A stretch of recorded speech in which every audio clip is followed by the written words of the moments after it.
I'm Peter Reinhardt, and I've been a culinary instructor and teacher for 35 years. And I often get asked the question, what's better, going to a culinary school or just going out and working in the restaurant industry?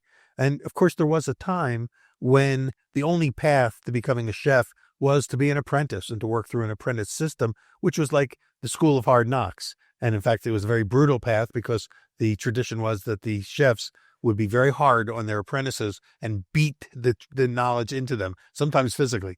Of course, that's the old model.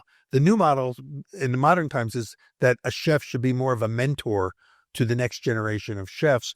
But it's very hard in a restaurant setting for a chef who's under stress, him or herself, to be able to be kind and gentle and guide the person along.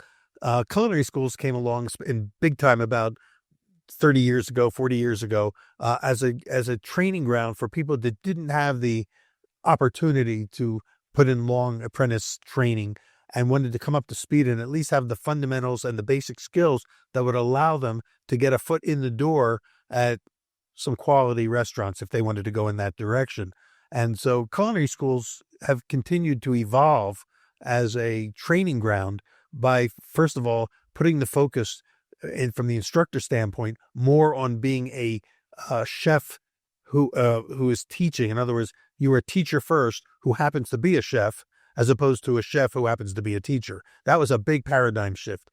Escape the ordinary and ignite your culinary journey with Forno Bravo, the ultimate outdoor cooking companion.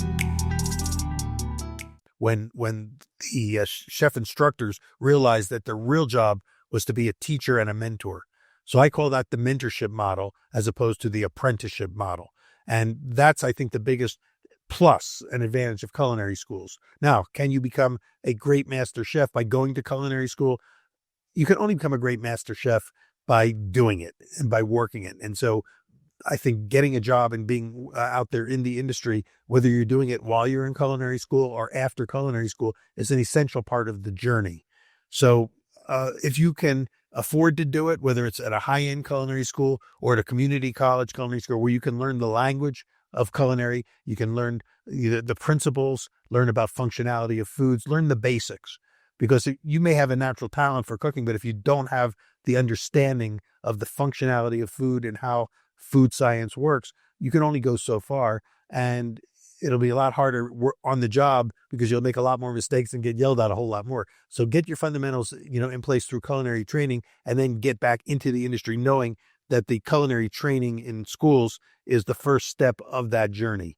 And, some people have done it without that step. They just go right into the field. They have a quick learning curve within their own system. But we've mentored lots of hundreds and thousands of young people who want to get into culinary who didn't have that opportunity to work in the industry. And so I think there's a big advantage there.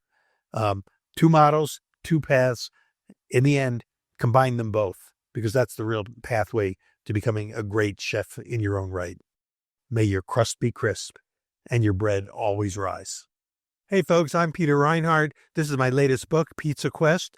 Check it out at your favorite bookseller. And until then, may your pizzas all be perfect.